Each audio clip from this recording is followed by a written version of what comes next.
Në këtë 102 vjetor të pavarësisë edhe kreu i Partisë Demokratike në Gjirokastër Roland Bejko së bashku me kryesin e tij ka vendosur kurora me lule në varrezat e dëshmorëve për të nderuar të rënët për lirinë e atdheut. Në fjalën e tij, kreu i kësaj partie, por edhe anëtarë të saj, janë shprehur se këto festa duhet i gjejnë të bashkuar të gjithë shqiptarët, pavarësisht bindjeve të tyre politike. Ne jemi sot këtu për të nderuar dëshmorët që dhanë jetën për lirinë e Shqipërisë dhe shprehim gjithëmirënjohjen, respektin, admirimin ton në fakt për aktin e lartë heroik të shqiptarëve, të cilët zgjodhën të bashkoheshin në aleancës më të madhe antifashiste, ju bashkuan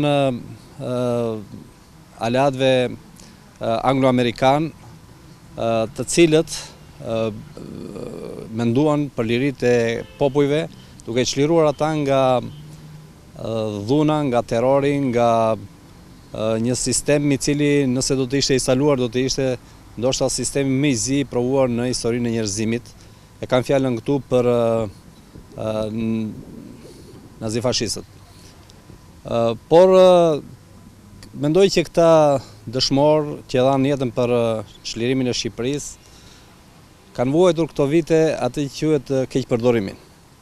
Nëse këta do ta dinin që ditën që do të çlironin Shqipërinë nga nazifashistët, në vendin e tyre do të instalojë një diktaturë e egër, të përdorur nga një hor si Enver Hoxha.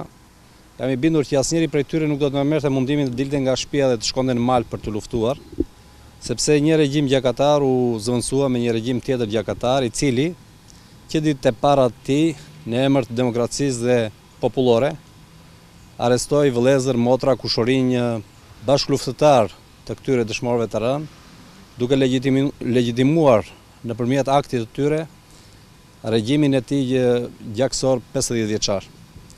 Dhe më vjen keq edhe sot këta dëshmorë përdoren për qëllime ideologjike, për qëllime votash, ashtu siç ndodh në Gjirokastër, ashtu siç ndodh në gjithë Shqipërinë, dhe kjo luftë në vend që të bashkonte shqiptarët, duket sikur i kanë ndarë në dy fronte, që ngricja duket sikur realizohet për një datë, por në fakt është më thellë se sa kaq.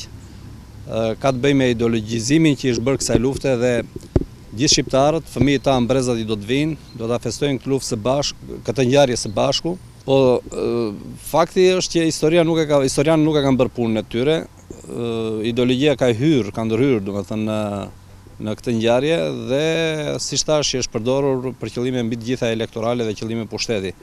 Ndoshta kjo e pengon që të gjendet gjuha e përbashkët. As unë as ti nuk e ndryshojmë dot këtë realitet. Dëshmorët janë një pasuri kombëtare sepse janë dëshmorë të atdheut.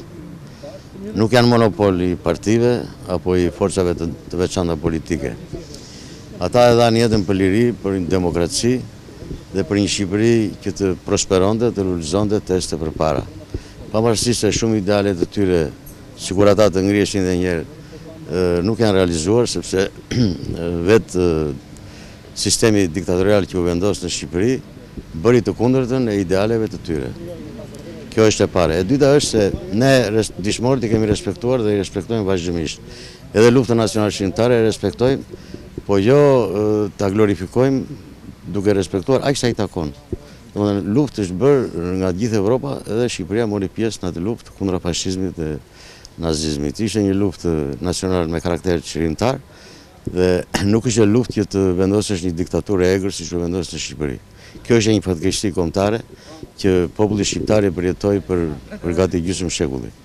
Edhe sot për shembull për fat keq ka tendenca për ta mbajtur gjallë klimën dogmatike në mënyrë që nostalgjikët edhe ajo pjesë që ata e quajnë si elektorat bazamenti të jetë gatitu për të dhënë votat edhe për të korrur, si thuash, atë fitore duke e quajtur sepse çdo gjë është e tyre, kanë monopolizuar dhe luftën edhe atë që thash përpara dëshmorët. Megjithatë, unë dua të uroj familjeve dëshmore që të jenë të qetë, të gëzuar, të lumtur dhe dëshmorët të jenë të paruar. Shqiptarët këtë vit së bashku me festën e pavarësisë festojnë edhe 70 vjetorin e çlirimit të vendit.